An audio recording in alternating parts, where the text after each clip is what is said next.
Shalom jemaat Tuhan dimanapun saya berada. Selamat bergabung di dalam ibadah tengah minggu yang diselenggarakan oleh ICA Jemaat Indonesia yang ada di Hong Kong. Senang sekali boleh berada di tengah-tengah kesibukan saudara di tengah-tengah minggu ini. Kiranya ibadah hari ini boleh menjadi berkat bagi teman-teman, tidak hanya jemaat ICA tetapi seluruh jemaat Tuhan dimanapun saudara berada.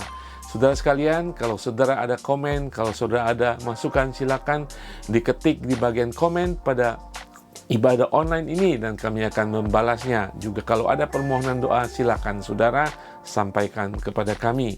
Saudara, sebelum kita memulai, mari kita sejenak menenangkan hati kita, sejenak kita beristirahat di tengah-tengah kesibukan saudara, untuk kita satu dalam roh, memuji Tuhan dan mendengarkan firman Tuhan. Mari kita berdoa. Bapa di surga, terima kasih Tuhan untuk hari-hari yang sudah Engkau sertai dalam kehidupan kami, di tengah-tengah pergumulan hidup kami, di tengah-tengah kesibukan pekerjaan kami, di tengah-tengah segala sesuatu yang kami lakukan Tuhan. Bila Tuhan 1 jam di muka ini Tuhan, Engkau memberkati setiap jemaat-Mu Tuhan. Bila hadirat-Mu turun Tuhan, ketika pujian, penyembahan dinaikkan, kuasa hadirat-Mu menguasai hidup kami, roh kami, tubuh dan pikiran kami Tuhan. Kiranya berkat rohani turun atas kehidupan kami. Ketika firman kami dengarkan, firman itu mengubahkan hidup kami. Ketika pujian dinaikkan, pujian itu mendatangkan rupa yang harum di hadapan-Mu Tuhan. Kami ingin bersyukur, kami ingin berserah kepada Engkau. Tuhan berkati kami di dalam nama Tuhan Yesus. Haleluya. Amin. Saudara, mari kita memuji Tuhan. Salam jemaat Tuhan dimanapun saudara berada. Selamat hari Rabu, selamat mengikuti ibadah tengah minggu. Mari kita siapkan hati kita untuk memuji dan memuliakan nama Tuhan. Apapun yang sedang dialami hari ini, percaya kalau Tuhan itu bangkit, Tuhan sudah memberikan kemenangan.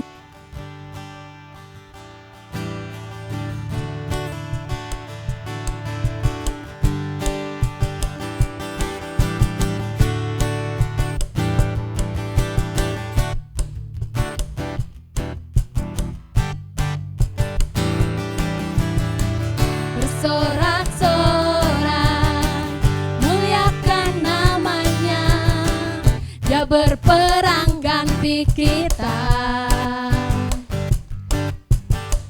bertepuk tangan, muliakan namanya, dia selamatkan jiwa kita. Satu-satunya penebus, kalahkan maut, bangkit dan hidup.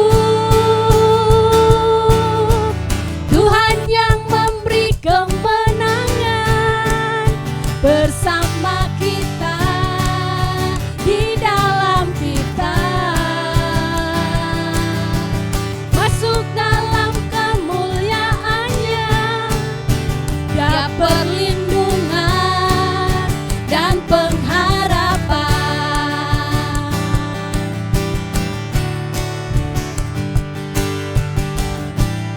Haleluya. Bersorak-sorak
bersama kita, di dalam kita, masuk dalam kemuliaan-Nya, ya perlindungan dan pengharapan, ya perlindungan dan pengharapan, ya perlindungan dan pengharapan.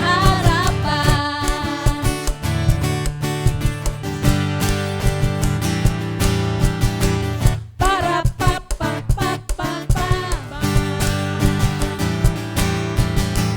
para papa papa papa.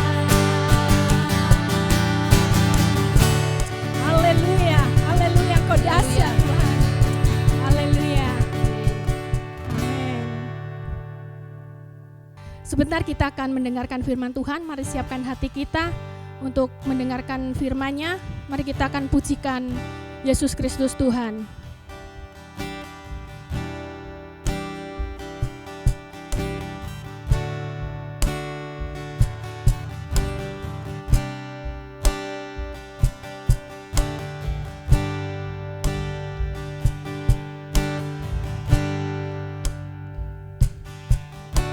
Ku pandang kemuliaan-Mu,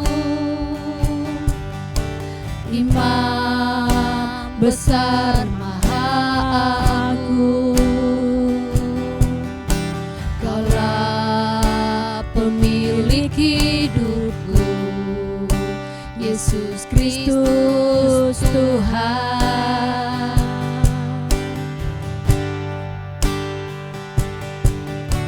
Sujud di depan tahta-Mu, taklukkan seluruh hidupku, dalam tangan-Mu penebus, Yesus Kristus Tuhan.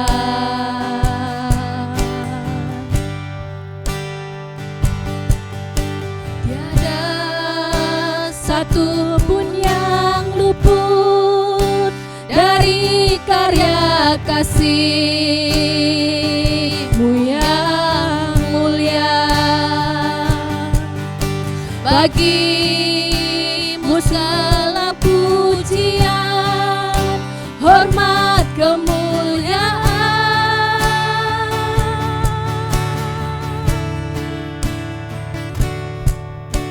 Engkau Tuhan ku tinggikan, yang bangkit dan menang, Yesus Kristus Tuhan. Raja mulia dan luhur, berkorban bagiku. Selamatkan jiwaku.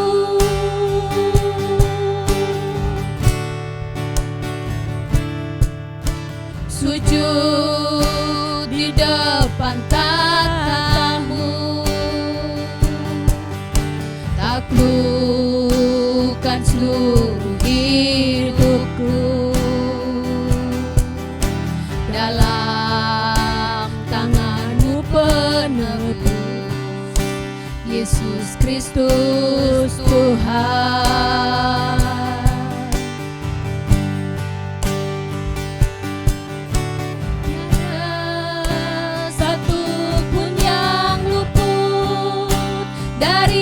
Karya kasih-Mu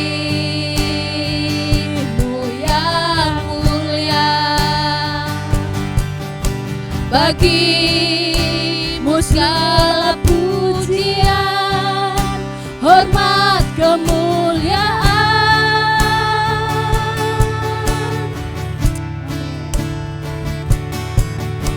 Engkau Tuhan ku tinggikan, yang bangkit dan menang, Yesus Kristus Tuhan. Raja mulia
kuasamu, agunglah karyamu.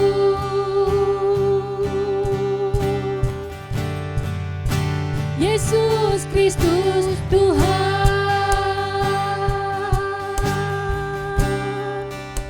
Yesus Kristus Tuhan, Amin Tuhan. Yesus Kristus Tuhan.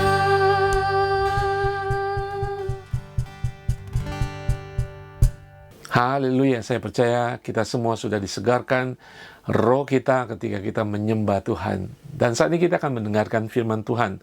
Saudara, hari ini judul renungan firman Tuhan adalah identitas kita di dalam Kristus. Identitas jati diri kita di dalam Yesus Tuhan penyelamat kita.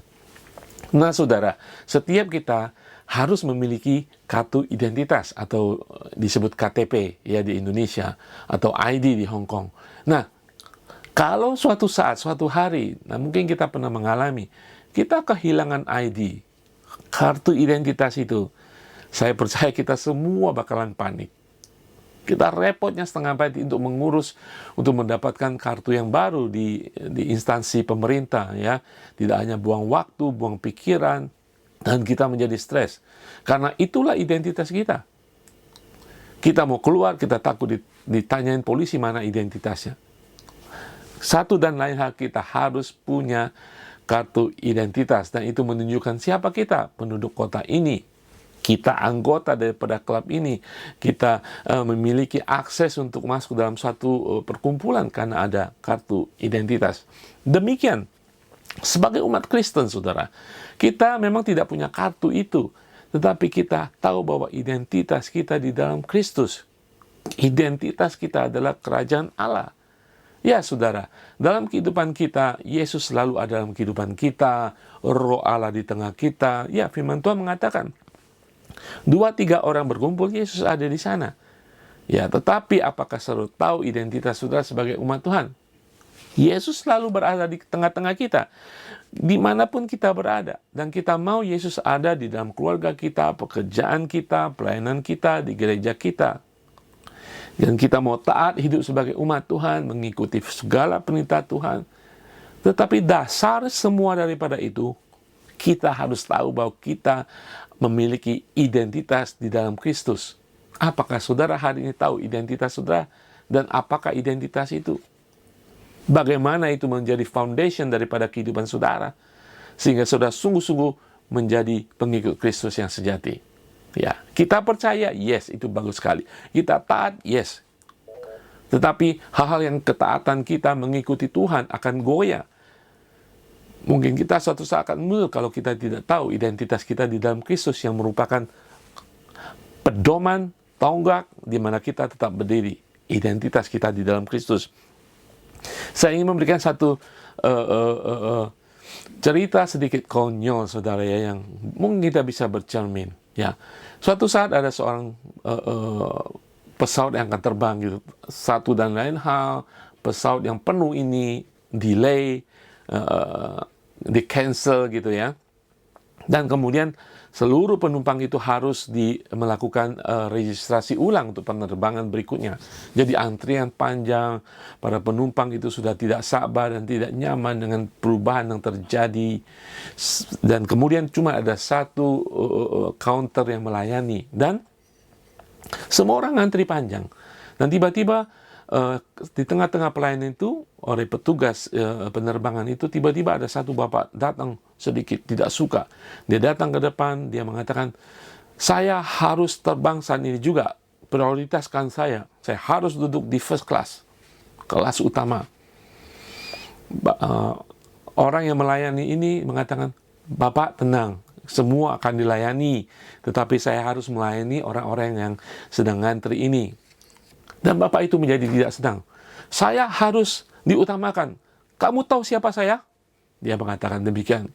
Dan petugas ini tetap sabar, tetap ramah, dengan senyum mengatakan, dia ngambil mikrofon, dia berkata kepada banyak orang melalui mikrofon itu, para penumpang yang terhormat, di depan saya ada seorang bapak yang tidak tahu dirinya siapa. Kalau ada di antara para penumpang yang tahu, tolong maju ke depan dan kasih tahu siapakah Bapak ini. Saudara, memang konyol saudara ya, tetapi ingin menunjukkan sebagai manusia yang memiliki iman, kita harus tahu iman kita kepada siapa. Dan kita harus tahu identitas kita kepada siapa. Jangan kita sampai, saya orang Kristen, tetapi siapa saya ya? Kita bertanya kepada orang. Memang Bapak itu ingin menunjukkan kesombongannya bahwa tahu nggak siapa saya? Tetapi pertanyaan buat kita, apakah saudara tahu siapa saudara di dalam Tuhan? Dan hari ini kita akan melihat banyak hal saudara. Dan di dalam kitab Efesus sebenarnya, Efesus menunjukkan banyak sekali identitas kita. Dicatat sekitar 30 identitas orang percaya ada di dalam kitab Efesus. Kalau sempat saudara baca kitab Efesus, di sana akan menunjukkan identitas saudara sebagai orang percaya, sebagai umat Tuhan. Nah, ada satu cerita tragis lagi. Ada seorang bapak-bapak, umurnya sudah 54 tahun. Dia menjadi orang Kristen sudah lama, saudara. Dan dia menjadi Kristen tetapi tidak bahagia, tidak ada damai sejahtera. Kenapa? Dia adalah orang Kristen yang taat, tetapi dalam kehidupannya jatuh dan bangun. Kemudian dia di counseling, dia mencurahkan hatinya. Dia katakan, ketika saya masih kecil, umur 9 tahun, saya sudah menerima Yesus sebagai Tuhan dan Juru Selamat. Saya berusaha mengikut Tuhan dengan baik, berusaha taat, mentaati seluruh firman Tuhan. Tetapi dalam kehidupan saya jatuh bangun. Saya berdosa, akhirnya saya meninggalkan Tuhan, kembali lagi ke gereja, berusaha taat kembali, berusaha mengikuti semua firman Tuhan. Tetapi kemudian saya gagal, saya mundur lagi dari gereja Tuhan, sampai seseorang memberitahu saya, menjelaskan bahwa saya tidak cukup hanya mengikuti firman Tuhan, tetapi saya harus tahu siapa saya di hadapan Tuhan. Siapa saya ketika Yesus sudah menyelamatkan saya. Ini adalah fakta saudara dalam kehidupan kita sebagai umat Tuhan. Kita sering jatuh bangun. Ya, memang kita masih sering jatuh bangun. Tetapi banyak orang ketika jatuh tidak kembali lagi kepada Tuhan. Meninggalkan gereja, meninggalkan persekutuan. Kenapa saudara? Karena orang-orang seperti itu hanya sampai keselamatan, berusaha mentaati firman Tuhan, perintah Tuhan. Tetapi mereka tidak tahu sampai identitas mereka mengakar di dalam Tuhan. Itu kenyataan saudara. Kita hanya menerima Injil. Dan kita menerima keselamatan. Tetapi kita tidak menjadi pengikut Kristus. Untuk memiliki identitas di dalam Kristus berarti kita sungguh-sungguh menjadi pengikut Kristus. Saudara, pertanyaan renungan hari ini, apakah saudara sungguh-sungguh tahu identitas saudara di dalam Kristus? Saudara, firman Tuhan menjelaskan banyak sekali. Di dalam Galatia 2 ayat 20-21 mengatakan, namun aku hidup tetapi bukan lagi aku sendiri yang hidup, melainkan Kristus yang hidup di dalam aku. Dan hidupku yang kuhidupi sekarang di dalam daging adalah hidup oleh iman dalam anak Allah yang telah mengasihi aku dan menyerahkan dirinya untuk aku. Ayat 21 bagiannya mengatakan, aku telah disalibkan dengan Kristus. Saudara, kita harus tahu kita sudah berubah saudara. Kita tidak seperti dulu lagi karena Kristus di dalam kita. Minggu lalu kita berbicara bagaimana ciri-ciri, tanda ketika Kristus hidup di dalam kita. Ada sesuatu yang berubah. Demikian dalam kehidupan kita. Ketika Yesus ada sesuatu yang berubah. Ya, kita tidak mengikuti dunia lagi, kita berubah. Dan kita memiliki identitas Kristus di dalam kita. Nah, saudara sekalian, di dalam ayat ini menjelaskan bahwa kalau kita menjalankan hidup kita, ya kita harus mengikuti firman Tuhan, kita harus taat kepada perintah Tuhan, itu baik adanya. Tetapi ketaatan kita menunjukkan kedekatan kita kepada Tuhan. Saudara, kedekatan kita kepada Tuhan harus secara akrab dan intim dengan Tuhan, bukan hanya ketaatan kepada firman Tuhan karena rasa takut kita. Orang yang memiliki identitas dalam Tuhan, dia dekat dengan Tuhan, memiliki keintiman, dan keluar dari situ mereka akan mentaati firman Tuhan bukan dari rasa takut, bukan karena takut dihukum. Tetapi itulah DNA daripada orang yang percaya.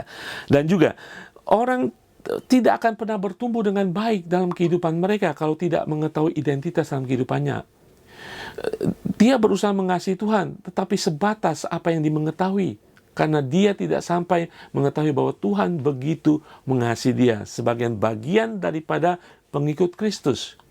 Jadi saudara sekalian, identitas di dalam Kristus merupakan fondasi, dasar kita dalam kehidupan iman kita sebagai pengikut Kristus.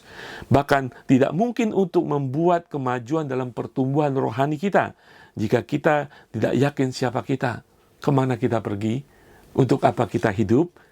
Identitas yang akan menentukan arah dan tujuan, dan terutama adalah posisi kita dalam Tuhan. Dengan posisi kita dalam Tuhan sebagai anak kerajaan Allah, identitas kita tahu apa yang harus kita lakukan. Kita tahu mengapa kita melakukan ini. Kita tahu kemana kita akan pergi dengan melakukan iman dan kebaikan menurut firman Tuhan. Jadi sangat penting sekali saudara sekalian. Di dalam firman Tuhan berbicara tentang ciptaan baru di dalam 2 Korintus 5 ayat 16-17 mengatakan demikian. Sebab itu kami tidak lagi menilai seorang juga pun menurut ukuran manusia. Dan jika kami pernah menilai Kristus menurut ukuran manusia, sekarang kami tidak lagi menilainya demikian. Jadi siapa yang ada di dalam Kristus, ia adalah ciptaan baru. Yang lama sudah berlalu, sesungguhnya yang baru sudah datang. Inilah firman Tuhan yang menandakan perubahan dalam kehidupan kita. Kita menjadi ciptaan baru. Ketika menjadi ciptaan baru, ada identitas baru yang melekat, yang selamanya bersama kita. Ketika saudara membuat ID, saudara, tentunya banyak sekali urusan dokumen dan sebagainya, surat lahir, surat kelakuan baik, ya, dan sebagainya. Ada proses, ya. Demikian ketika kita berubah dari ciptaan lama menjadi ciptaan baru, ada, tetapi bukan kita yang melakukan, tetapi Yesus melakukan bagian buat kita. Ketika kita menerima Yesus sebagai Tuhan dan Juru Selamat, ada terjadi perubahan, saudara. Dosa kita diampuni, dan kemudian kita dihidupkan bersama-sama Kristus yang hidup kembali, dan kita diciptakan secara fisik oleh Tuhan. Kita menjadi keluarga Adam yang jatuh dalam dosa. Ketika kita menerima Yesus sebagai Tuhan dan Juru Selamat, kita hidup di dalam Kristus. Kita diciptakan baru, roh kita mati, kemudian dijadikan ciptaan baru. Roh kita menjadi baru, ada perubahan, identitas kita berubah, saudara sekalian. Saudara, ciptaan baru berbicara bahwa Allah bukan mereform kita, bukan membentuk ulang kita, tetapi transform kita dari yang mati menjadi hidup. Saudara, yang mati menjadi hidup. Roh yang sudah mati, yang tujuannya adalah neraka, Tuhan menjadikan kita identitas baru sebagai ciptaan baru. Kita ditransform menjadi ciptaan baru. Karena Allah yang mencipta fisik kita, Allah mampu juga menciptakan, transform kita dalam ciptaan yang baru, kehidupan rohani yang baru. Haleluya, saudara dan saya.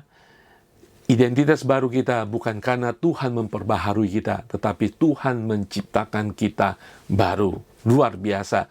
Identitas kita di dalam Kristus. Ada 3 hal yang ingin saya bahas.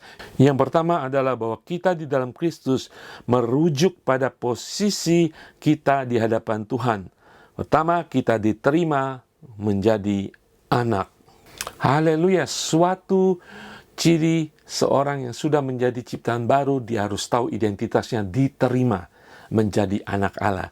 Saudara, ini pertama-tama berbicara tentang postur kita yang harus kita ketahui. Kita diterima, sudah selesai. Yesus sudah menyelesaikan karya salibnya, dan kita yang percaya kita diterima menjadi anak Allah. Jadi sekarang posisi kita berbeda. Kita harus tahu itu identitas yang sangat bertolak belakang dengan kehidupan lama kita. Ketika kita diterima, kita menjadi anak. Makanya Yesus mengajar kita menyebut Bapa. Posisi berubah, saudara. Itu identitas yang harus kita ketahui. Kenapa? Dari hal ini kita harus tahu di dalam Kristus. Posisi kita dulunya di luar Kristus, sekarang di dalam Kristus. Artinya apa? Dalam identitas kita bersama Kristus. Apa yang Tuhan lihat kita, tidak melihat kita langsung, tetapi melalui anaknya yang dikasihinya. Ketika doa kita naikkan, Tuhan tidak melihat doa kita langsung, tetapi Tuhan melihat doa kita melalui Kristus. Saudara, di dalam Kristus juga berarti kesatuan perjanjian bersama Kristus. Saudara, Yesus sebelum naik ke surga, dia memberikan otoritasnya kepada murid-muridnya, saudara dan saya pada saat ini. Saudara, apa yang dimiliki Kristus, kuasanya, anugerahnya, dia berikan kepada kita. Bahkan dia memberikan kepada muridnya pada waktu itu. Apa yang kau lepaskan akan dilepaskan di surga. Apa yang kau ikat di bumi akan terikat di surga. Bahkan sesuatu yang segala sesuatu yang ada dalam Kristus kita miliki. Haleluya. Kecuali kita tidak pernah akan menjadi Tuhan. Kita menjadi imagery, gambar daripada Kristus di dalam dunia ini. Dalam Kristus berarti ada ikatan yang kekal bersama Kristus. Ya, tidak hanya di dunia, sampai ke kekekalan kita terikat bersama Kristus karena Kristus ada di dalam kita. Itulah posisi kita yang harus kita tahu sekarang saat ini, saudara. Di dalam Efesus 1, ayat 1 sampai ke 5 mengatakan demikian. Dari Paulus, Rasul Kristus Yesus, oleh kehendak Allah kepada orang-orang kudus di Efesus. Posisi kita sudah menjadi orang kudus, tadinya orang yang berdosa. Orang-orang percaya dalam Kristus Yesus, kasih karunia dan damai sejahtera dari Allah, Bapa kita, dan dari Yesus Kristus menyertai kamu. Terpujilah Allah dan Bapa Tuhan kita Yesus Kristus yang dalam Kristus telah mengaruniakan kepada kita segala berkat rohani di dalam surga. Sebab di dalam Dia Allah telah memilih kita sebelum dunia dijadikan supaya kita kudus dan tak bercacat di hadapannya. Dalam kasih Ia telah menentukan kita dari semula oleh Yesus Kristus untuk menjadi anak-anaknya sesuai dengan kerelaan kehendaknya. Karena kita percaya kepada Kristus, kita menerima anugerah keselamatan dan menjadikan kita sebagai anak Allah. Saudara, inilah ketika kita di dalam Kristus, posisi kita berubah. Saudara, dulu kita adalah budak dan kita kemudian menjadi anak. Artinya apa dalam kehidupan kita? Jangan ketika dalam pergumulan kehidupan kita melakukan kesalahan dosa di hadapan Tuhan dan kita berpikir bahwa kita akan menjadi budak kembali. Tuhan sudah menebus saudara. Harga mahal yang sudah Tuhan bayar. Darah Tuhan menyelamatkan saudara. Apakah saudara harus menyembeli anak domba lagi? Apakah Yesus harus disalibkan lagi? Tidak, saudara. Sekali untuk selama-lamanya menjadikan saudara anak Allah dan membuat posisi saudara diterima menjadi anak Allah. Itu adalah identitas kekal saudara, karena saudara di dalam perjanjian yang kekal, yang baru oleh meterai darah Tuhan. Nah, saudara sekalian, posisi ini juga berbicara, saudara, saya boleh katakan, ketika saudara menjadi member untuk satu klub tertentu ya, biasanya ada kartu member dan itu saudara harus membayar. Ya, iuran tahunan dan ada jangka waktunya setahun atau setengah tahun ya. Tetapi membership tanda petik anggota saudara sebagai anak kerajaan Allah selama-lamanya dan harganya dibayar, tapi bukan saudara, tetapi Yesus. Saudara sekarang di dalam Yesus, harganya sudah dibayar oleh Tuhan Yesus. Saudara memiliki identitas kerajaan Allah di dalam Kristus. Nah, tidak hanya identitas saudara berubah di dalam Kristus, tetapi di dalam Kristus saudara memiliki akses untuk datang kepada Bapa kapan saja, di mana saja. Terutama ketika saudara melakukan blunder, ketika kita jatuh dalam dosa. Bukan kita lari mencari dan takut kepada Tuhan, cari jalan keluar lain dan meninggalkan Tuhan seperti Bapak itu tadi kesaksian pertama. Karena tidak ada orang mengatakan, menyampaikan bahwa dia pengikut Kristus, dia punya identitas dalam Kristus, posisinya sudah berubah, posisi sudah tetap anak Allah. Ketika justru kita melakukan blunder, berdosa di hadapan Tuhan, kesalahan kepada manusia dan kepada Tuhan, justru disitulah kita harus tahu posisi saya tetap selama-lamanya sebagai anak Allah. Justru disitulah saya harus semakin dekat kepada Tuhan. Karena identitas baru memberikan saudara akses yang baru, di dalam darah Tuhan. Di dalam kitab Ibrani mengatakan, pasal keempat ayat 16 mengatakan, sebab itu marilah kita dengan penuh keberanian menghampiri tahta kasih karunia. Saudara, bagaimana saudara memiliki keberanian kalau saudara tidak tahu saudara memiliki posisi sebagai anak Allah, bahwa saudara sudah accepted, diterima menjadi anak Allah. So kita tidak pernah akan berani. Tapi firman Tuhan ini menegaskan kepada kita, sebab itu marilah kita dengan penuh keberanian menghampiri tahta kasih karunia. Untuk apa? Supaya kita menerima rahmat pengampunan dan menumbuhkan kasih karunia, kasih sayang Tuhan, untuk mendapatkan pertolongan kita pada waktunya. Betul saudara, ketika kita melakukan kesalahan di hadapan Tuhan, justru kita harus datang kepada Tuhan. Karena saudara harus tahu, saudara memiliki akses. Kenapa? Karena saudara mengerti identitas baru saudara di dalam Kristus, untuk menerima pengampunan dari Tuhan dan menerima kasih karunia, anugerah, sayangnya dari Tuhan dalam kehidupan kita. Amin saudara. Haleluya saudara sekalian. Demikian dalam kehidupan kita di dalam Kristus, kita memiliki akses. Saudara harus tahu sekarang posisi saudara berubah sebagai orang yang dulunya jauh dari Tuhan, sekarang sudah dekat. Dulunya ditolak oleh Tuhan karena kita musuh, aliens, karena dosa kita. Tapi saat ini kita menjadi anak dekat kepada Tuhan. Ya saudara, kenapa posisi saudara sekarang dibenarkan? Dalam bahasa Inggris kata righteousness. Righteousness itu berbicara tentang posisi saudara. Saya sudah dibenarkan di hadapan Tuhan oleh karena darah Tuhan. Dibenarkan. Dalam Roma 5 ayat 1 mengatakan, sebab itu kita yang dibenarkan karena iman, kita hidup di dalam damai sejahtera dengan Allah oleh karena Tuhan kita Yesus Kristus. Itu posisi kita.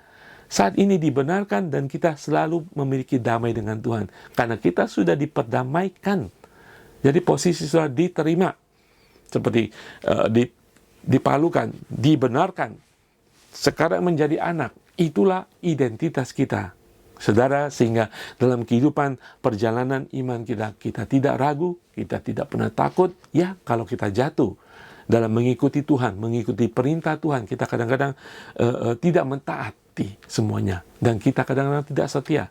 Tetapi itu tidak pernah akan merubah identitas saudara di dalam Kristus. Saudara diterima menjadi anak untuk selama-lamanya. Identitas kita di dalam Kristus tidak hanya kita diterima menjadi anak.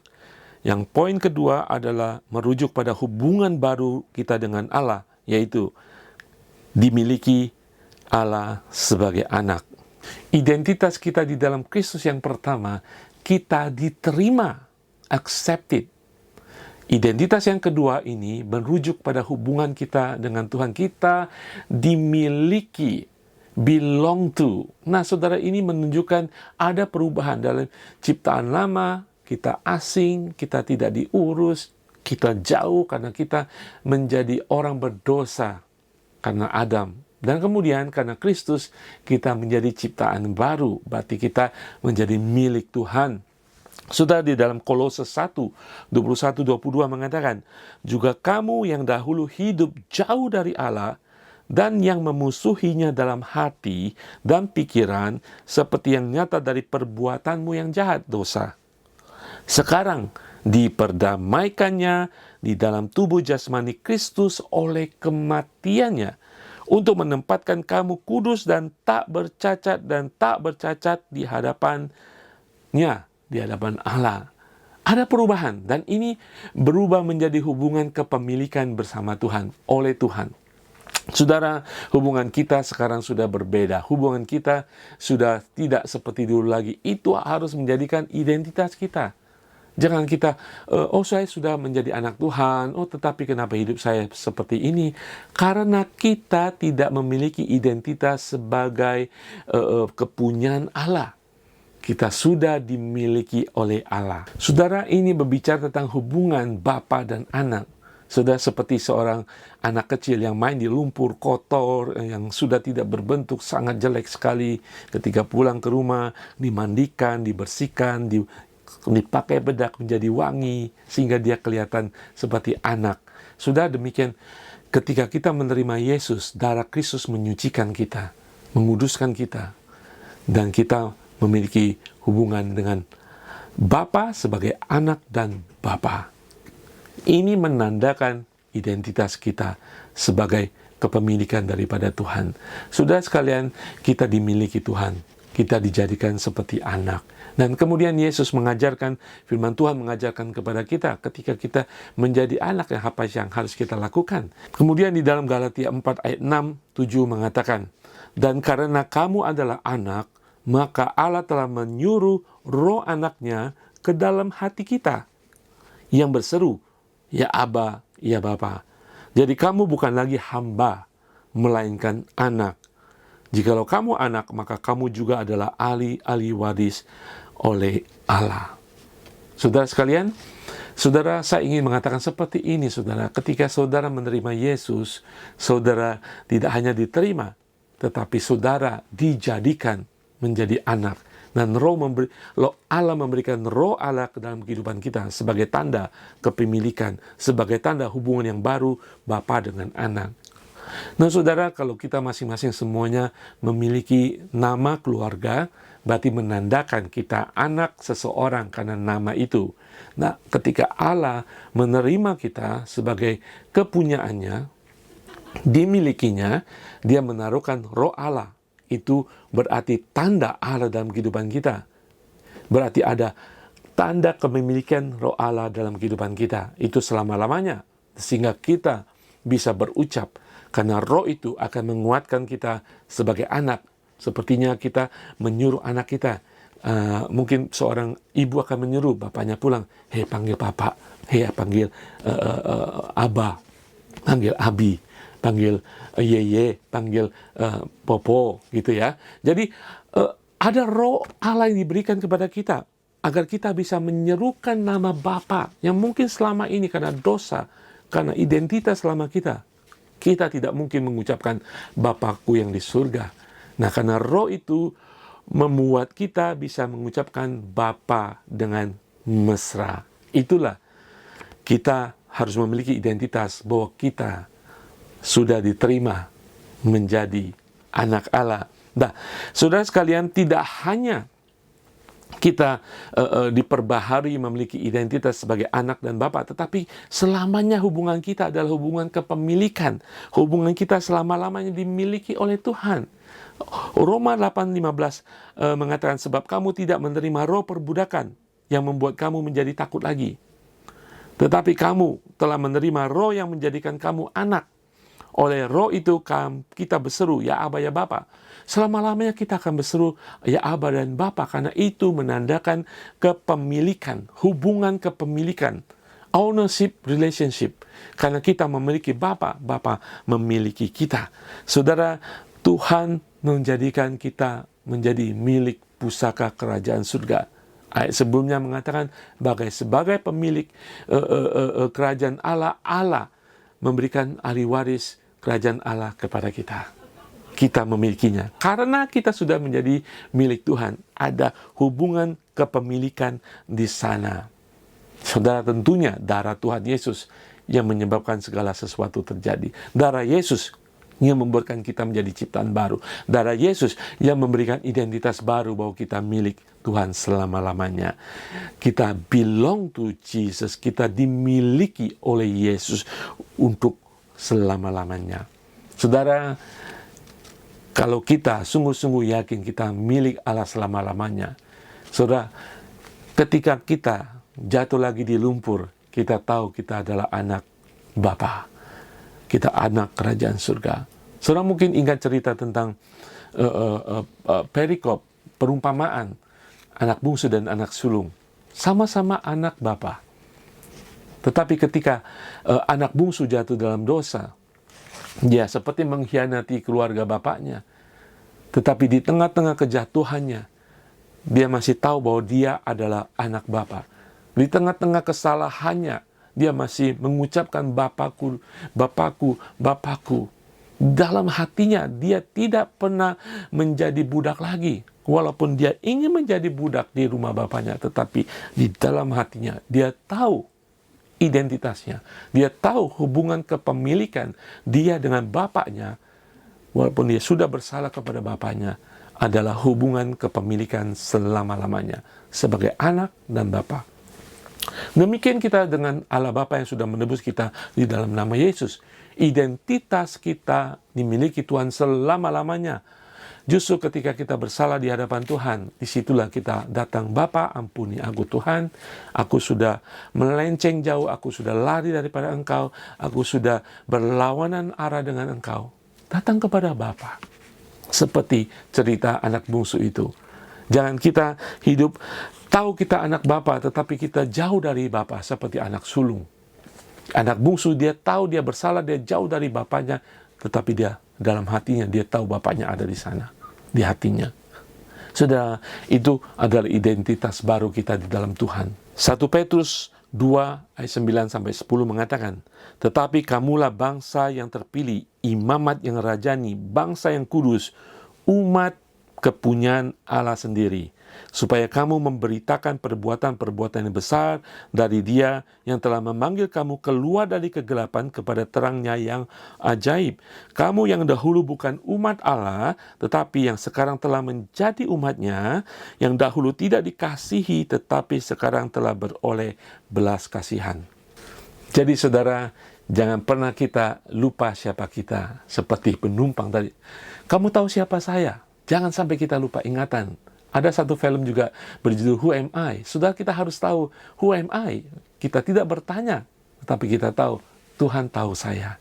Saudara, bukan masalah kita tahu siapa kita, tetapi yang paling penting adalah Tuhan tahu siapa kita. Tuhan mengatakan, engkau adalah milikku, engkau adalah milik pusakaku, engkau kuberikan janji-janjiku, engkau kuberikan warisan kerajaan surga. Saudara, sudah harus tahu, hubungan saudara tidak hanya sudah dimiliki, tetapi dimiliki secara kekal. Hubungan saudara adalah hubungan kekekalan saudara dengan Bapa yang kekal sampai selama-lamanya. Identitas kita di dalam Kristus, yang pertama, kita diterima menjadi anak. Terjadi perubahan posisi dalam kehidupan kita. Yang kedua, kita dimiliki oleh Allah sebagai anak. Terjadi perubahan hubungan yang baru dengan Tuhan. Yang ketiga, kita disayangi Allah tanpa syarat. Ini merupakan suatu tanda, suatu kehidupan yang terus-menerus karena Allah mengasihi kita selama-lamanya. Setelah kita diterima, kita dimiliki, Tuhan pasti mengasihi setiap anak-anak yang sudah ditebus oleh Tuhan. Setiap darah Tuhan Yesus yang membasuh jiwa seseorang, Tuhan kasihi tanpa syarat. Saudara sekalian, artinya kasih Tuhan, sayang Tuhan terus mengalir dalam kehidupan orang tersebut. Sekarang kita harus memiliki identitas dalam kehidupan kita bahwa aku, apapun yang terjadi, apapun kata orang, apapun tuduhan orang, apapun penganiayaan orang, saya adalah umat kesayangan Tuhan. Saya dikasihi, saya disayangi dalam kehidupan saya setiap hari sampai pada kekekalan. Saudara, nah disinilah berbicara tentang identitas, bahwa saya dikasihi Tuhan tanpa syarat. Iblis yang memang ada, memang selalu akan menggerecoki jemaat Tuhan, umat Tuhan. Apa yang digerecoki? Identitas. Dia datang untuk mencuri, menghancurkan, dan membunuh identitas, membunuh karakter kita. Ya, kita berjalan, kita harus tetap teguh bahwa selama-lamanya aku milik Tuhan karena saya sudah diterima. Bahwa selama-lamanya sebagai anak Tuhan aku dikasihi. Saudara, seorang anak akan tumbuh penuh keyakinan, anak dalam rumah tangga. Dengan keyakinan, dan akan maju dalam kehidupannya di dunia ini ketika dia memiliki keluarga yang menyayanginya. Dia tahu bahwa ketika dia salah dalam kehidupannya, dia melakukan kekeliruan dalam masa kecilnya, dia tahu ada bapaknya yang akan mengampuni. Bapaknya mungkin mendisiplin, bapaknya mungkin menegur, tetapi di atas semuanya bapaknya akan selalu mengasihinya tanpa syarat. Saudara sekalian, demikian Bapa kita di surga. Jangan biarkan iblis mengganggu, mencuri, menghancurkan identitas saudara bahwa saudara dikasihi Allah selama-lamanya. Dia datang dengan pikiran bahwa kamu melakukan kesalahan, kamu sudah tidak layak. Tunggu waktunya Bapamu meninggalkanmu.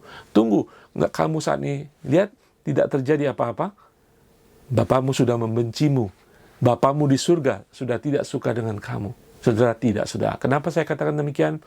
Ketika kita menerima keselamatan karena kasih Allah yang tanpa syarat, unconditional love, karena kuasa Yesus. Sekali lagi saya katakan, keselamatan kita terima karena kasih Allah Bapa tanpa syarat. Itu keselamatan yang disebut sebagai anugerah. Betapa ketika darah Kristus sudah ada dalam kehidupan kita, roh Allah dalam kehidupan kita, betapa Tuhan tidak akan menyayangi lagi, betapa Tuhan akan lebih lagi menyayangi kita tanpa syarat, saudara. Ya, di sana-sini kita disiplin untuk kita membawa nama Bapa kita lebih baik lagi. Kita mungkin disentil sedikit, kita dikoreksi supaya dalam kehidupan berikutnya kita sungguh-sungguh membawa nama Bapa kita di surga menjadi terang bagi orang lain. Tetapi dasarnya, pokoknya menjadi identitas kita adalah kita disayangi oleh Allah tanpa syarat dan selama-lamanya. Nah, saya sering kali membawa contoh ini, saudara. So, ingat Rasul Yohanes, dia orang yang mengatakan, inilah murid yang dikasihi oleh Tuhan. Sepertinya sombong, sepertinya mendominasi lebih daripada murid-murid yang lain. Tetapi, saudara, itulah kerendahan hati, kesadaran bahwa Yesus mengasihinya lebih daripada dia mengasihi Yesus. Bahwa Yesus sungguh-sungguh mengasihi dia, apapun kesalahan, apapun yang terjadi dalam kehidupan, aku tetap menjadi orang yang paling dikasihi oleh Tuhan. Mari kita memiliki sikap itu. Yohanes 20 ayat 2 mengatakan, ia berlari-lari mendapatkan Simon Petrus dan murid yang lain yang dikasihi Yesus.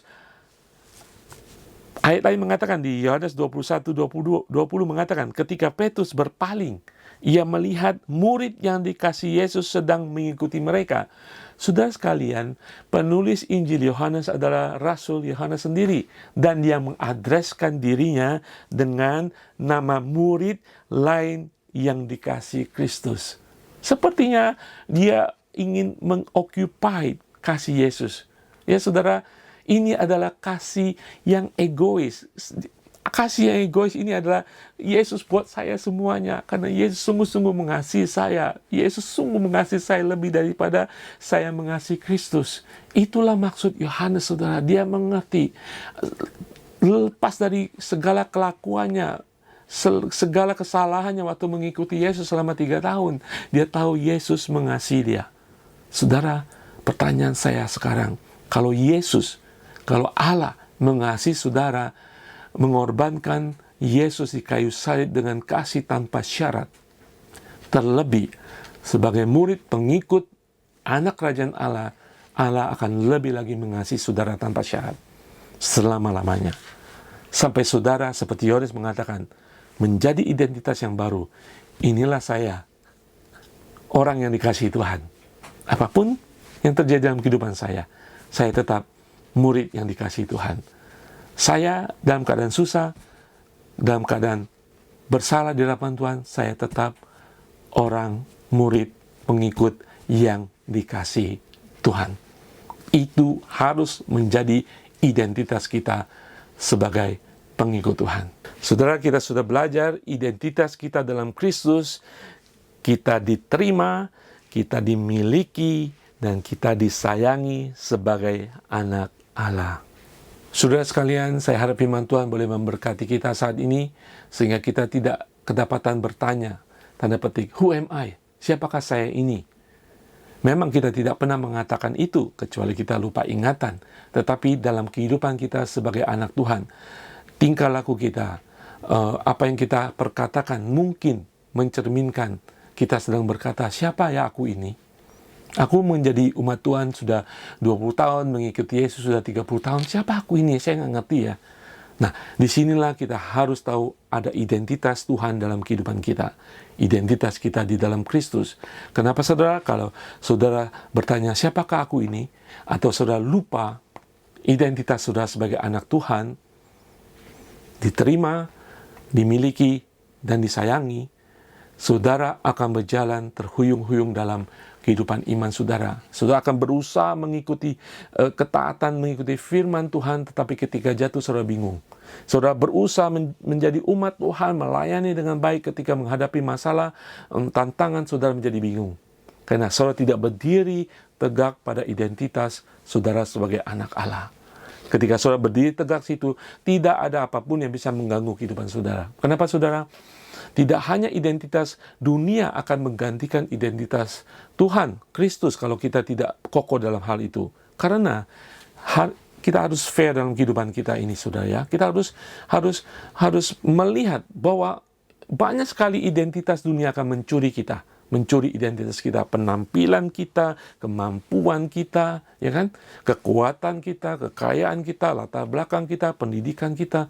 Itu akan menjadi identitas-identitas yang palsu, yang menggantikan identitas kita dalam Kristus. Saya tidak berkata kita tidak harus tampil baik, kita tidak harus sekolah baik, ya kan? Hidup baik, harus. Tetapi itu tidak menjadi identitas kita.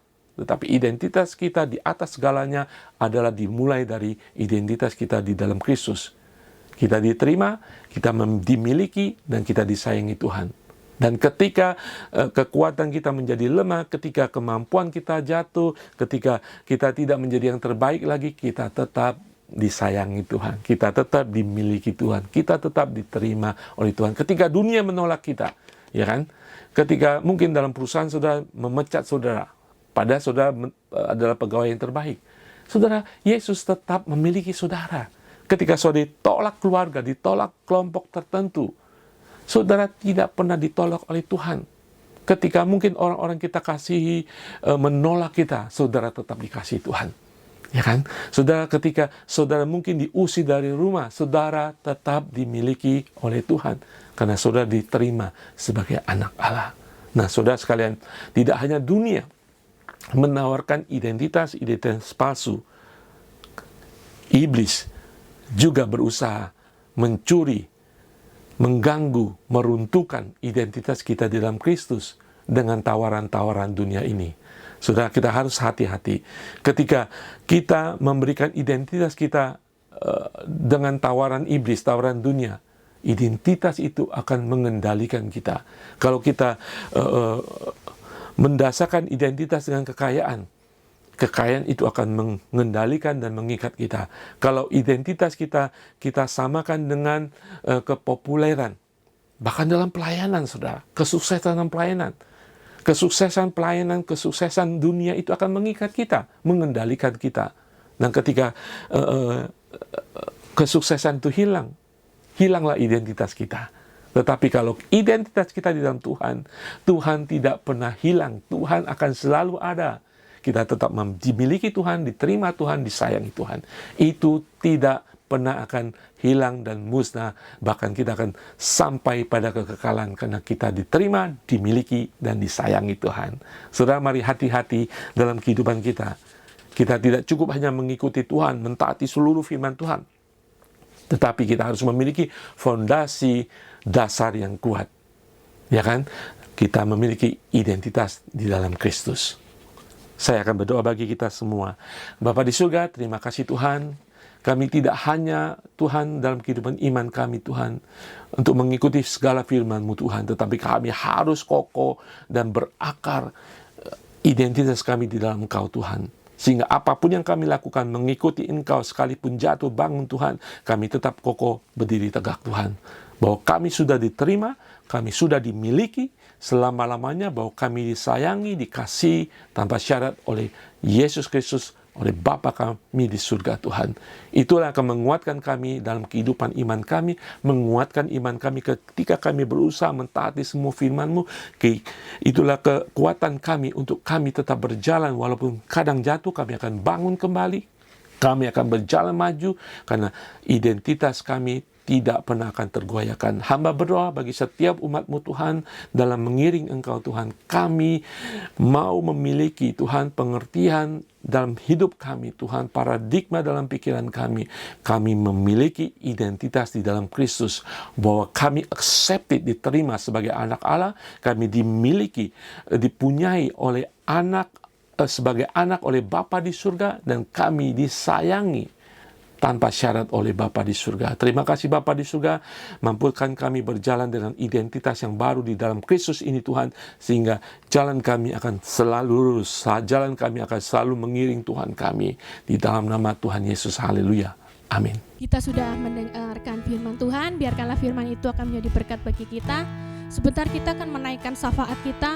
Mari sebelum kita berdoa, kita menyanyikan pujian satu-satunya yang kita andalkan hanya di dalam Tuhan.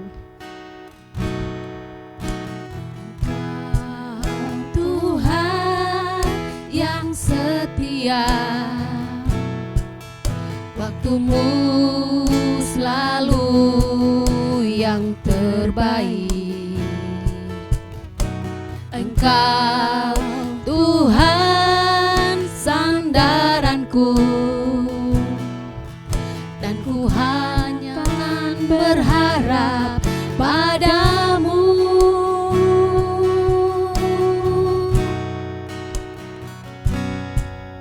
Engkau Tuhan yang setia, waktumu selalu yang terbaik. Engkau Tuhan sandaranku,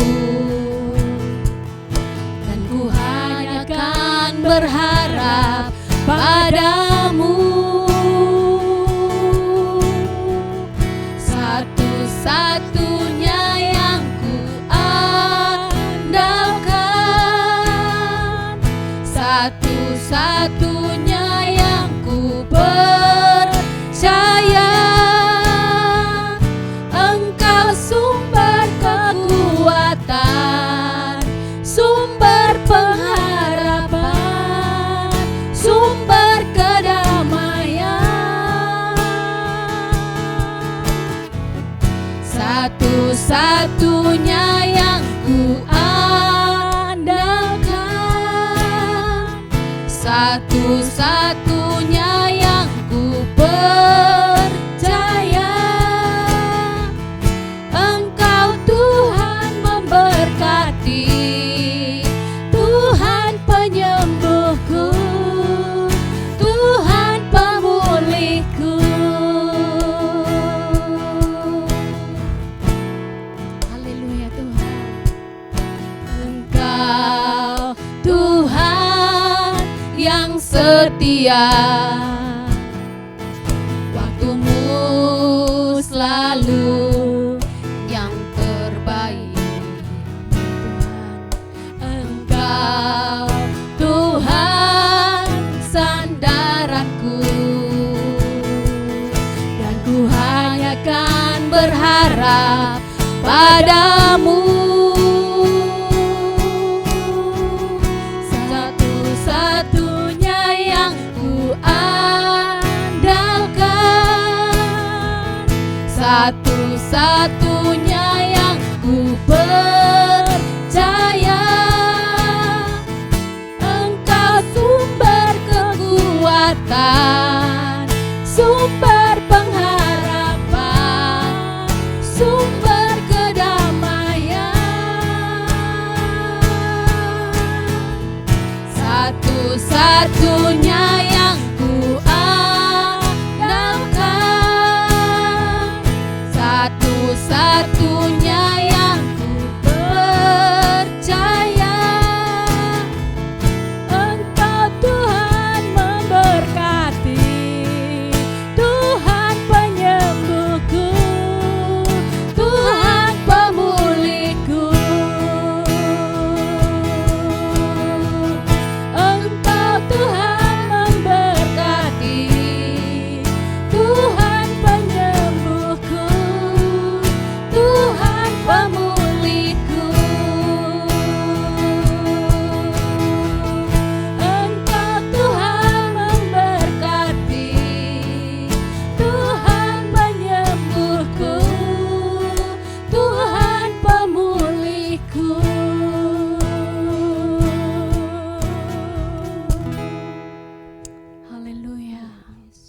Haleluya, kita sudah di penghujung daripada ibadah tengah minggu ini.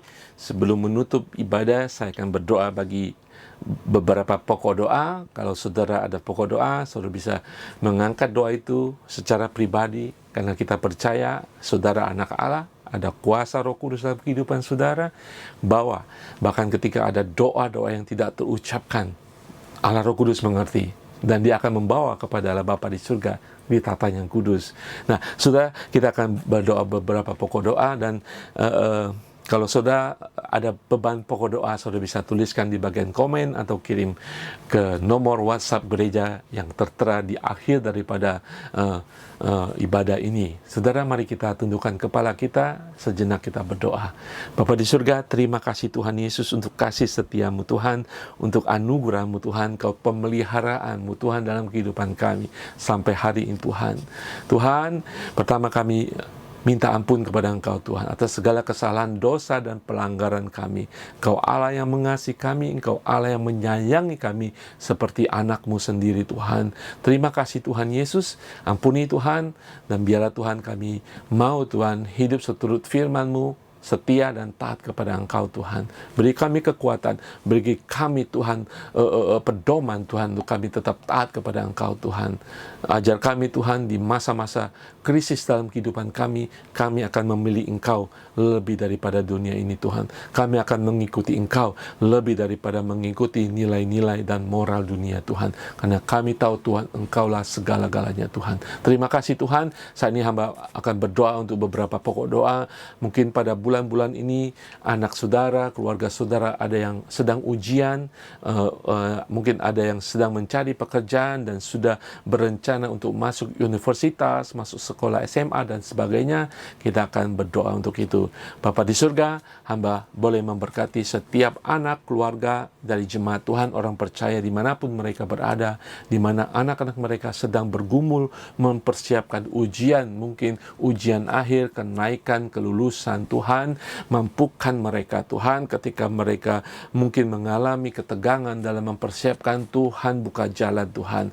Ketika mereka mungkin takut, Tuhan beri keteguhan Tuhan. Dan hamba boleh percaya, berdoa, memberkati setiap anak-anak yang saat ini mempersiapkan belajar Tuhan, agar mereka mempelajari bagian-bagian pelajaran yang akan dipakai dalam menghadapi soal-soal ujian Tuhan, dan mereka bisa menjawabnya dengan baik Tuhan.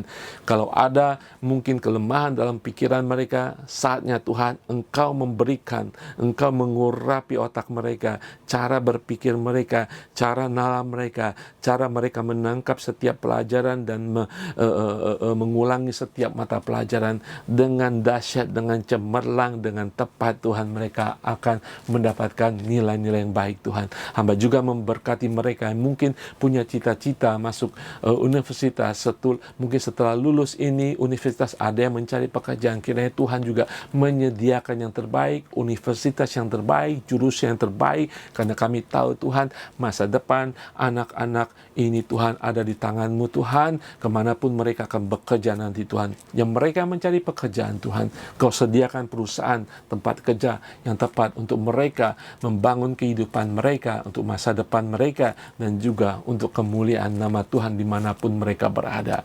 Tuhan, apapun yang Engkau jawab dalam kehidupan mereka, rencana apapun yang Engkau berikan dalam kehidupan mereka Tuhan, nyatakan mukjizat-Mu Tuhan dalam hati mereka Tuhan, agar mereka tahu bahwa Tuhan turut campur, bahwa Tuhan yang menyelenggarakan hidup mereka, bahwa Engkau Allah yang menyebabkan segala kesuksesan dalam kehidupan mereka, bahwa Allah memberikan perkenanan dalam kehidupan mereka. Hamba berdoa Tuhan, agar anak-anak ini dari masa mudanya Tuhan mengerti bahwa ada campur tangan Tuhan dalam kehidupan mereka. Bagi mereka yang belajar, bagi mereka yang mempersiapkan skripsi, bagi mereka yang sedang mencari pekerjaan, untuk mencari perusahaan-perusahaan, Tuhan nyatakan secara tangible, nyata Tuhan, bahwa Engkau ada, Engkau turut campur dalam kehidupan mereka. Terima kasih Bapa di surga, kami serahkan anak-anak kami ke dalam tangan-Mu Tuhan. Juga hamba ingin berdoa terutama saudara, bagi saudara yang mungkin saat ini sakit dimanapun saudara berada. Tuhan berikan kekuatan bagi mereka yang sakit Tuhan. Perkataan dokter, perkataan medis Tuhan kami terima, tetapi kami memperkataan perkataan Allah, janji Tuhan, kesembuhan, pemulihan lebih tinggi daripada perkataan manusia. Karena ini adalah perkataan ilahi, janji Allah. Kami terima ya dan amin. Kesembuhan terjadi, bilu-bilu Tuhan menyembuhkan.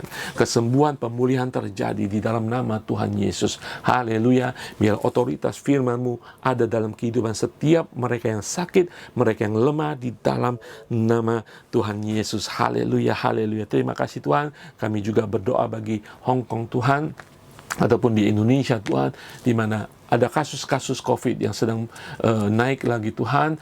Tuhan, bagi mereka yang terjangkit, yang terkena Tuhan, Tuhan berikan kekuatan, pulihkan Tuhan, percepat kesembuhan mereka di dalam nama Tuhan Yesus. Kami percaya Tuhan Kau melindungi setiap jemaat Tuhan dan keluarganya dimanapun mereka berada di dalam kekuatan yang daripada ilahi. Terima kasih Bapa di surga.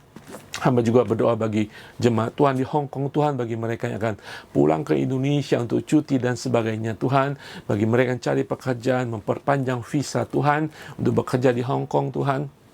Engkau perlancar segala sesuatu Tuhan.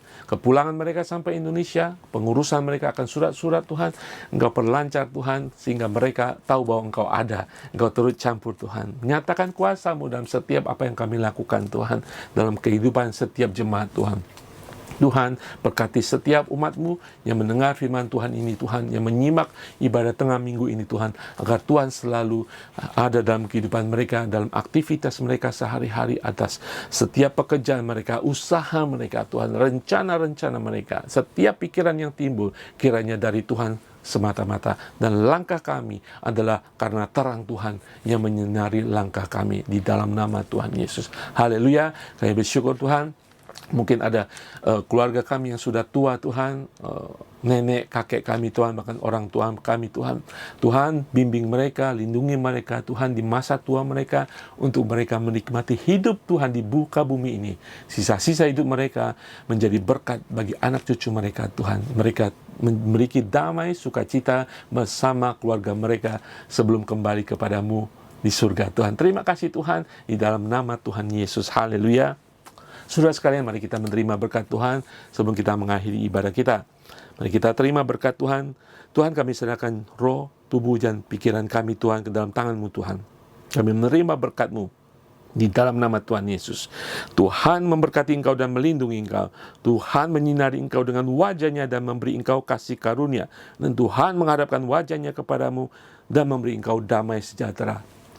Bapa di surga, kami terima karena Engkau menyayangi kami Tuhan sebagai anak-anak yang sudah Engkau terima, yang sudah menjadi milik pusaka kerajaan surga. Kami bersyukur bila Tuhan menyertai kami selama kami hidup di dalam nama Tuhan Yesus. Haleluya. Amin.